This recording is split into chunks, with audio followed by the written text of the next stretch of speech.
So this year, Unit 5's brief I had the title of Unknown Pleasures, and it was about creating in the Woolworth area of London, so just below South Bank, new unknown pleasures.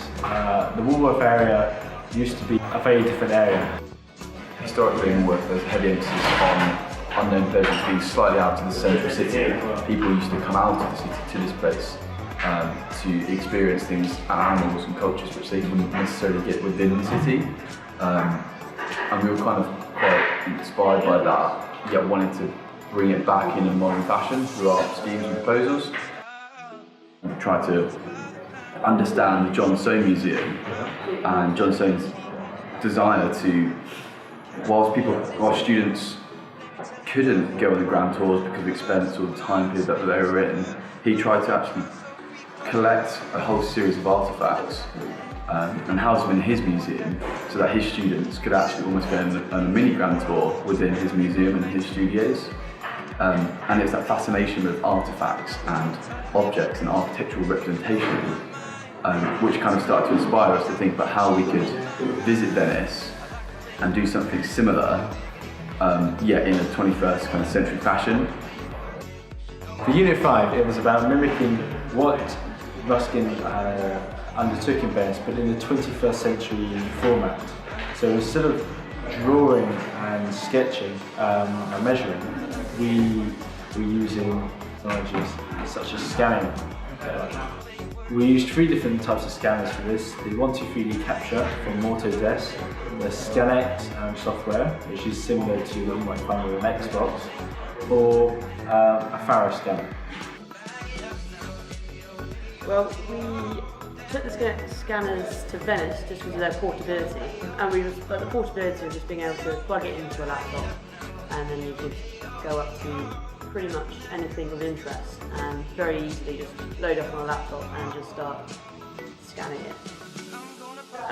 So yeah, like one of the really fun things we did was we went to St Mark's Square like really early in the morning before like all the tourists arrived. So it was like 5, 6 in the morning, and it was really beautiful actually. Like the sun was like rising up over the river, and oh, it was lovely. But anyway, so we started like scanning stuff just to avoid the crowds because they always get a bit confused when you see there with like a scanner, just kind of a bit, what are they doing? But it's really cool. We got some really awesome results from it, and it was really fun to do. Basically, we chose about 5 or 6 locations around Venice that we all agreed we had an interest in.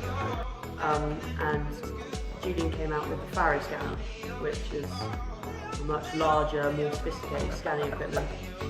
It is able to scan at a much larger radius in comparison to the ScanX scanner, where you have to do quite small objects and be quite close to it. We saw similarities with the Stratanova to Elephant and Castle, that they were both quite large like connection hubs for like transport and just for pedestrians just to get around. Like we're similar to Stratanova being like a large street with lots of paths kind of connecting onto it.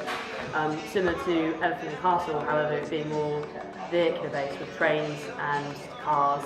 But obviously, with our master plan permits, we're hoping to make Elephant Castle central bit to be more pedestrianised. So taking scans of this, of the Stratanova, was really useful just to maybe create similarities or take ideas from the scans, which we can then apply into our own projects back in Elephant Castle. Another one we were really interested by was the Rialto fish market. I was personally really interested in how the market changed day and night.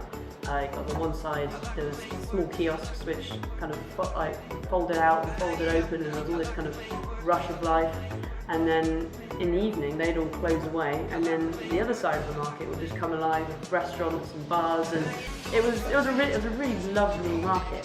And having that data, kind of using that data and using that market as a model, kind of looking at the design and the layout of it and how it works. It was a really useful tool for me to use when I got back.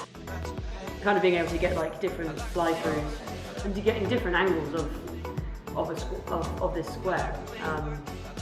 was really useful, you know, getting kind of like the flyover view kind of gets you to have a different angle of Venice, which no one else could have ever possibly had.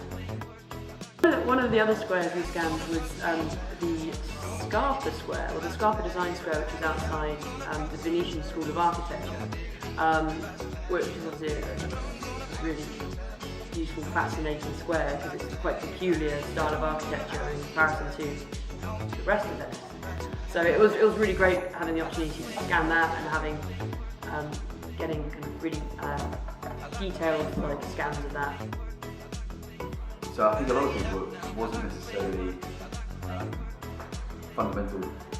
I don't think their designs were fundamentally dependent on the artifacts and scans and things. But it was that process. It was that kind of understanding of going somewhere, recording, developing, to be able to then think about your own work and how you do that. What is your process? What is your development? What is your recording method? Can you challenge yourself?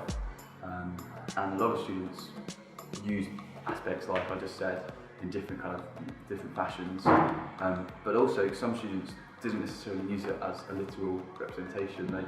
They just saw it as a part of their process, and without going to Venice they wouldn't have got to the same process after, and it was a hugely beneficial trip, I think, to everyone in different ways.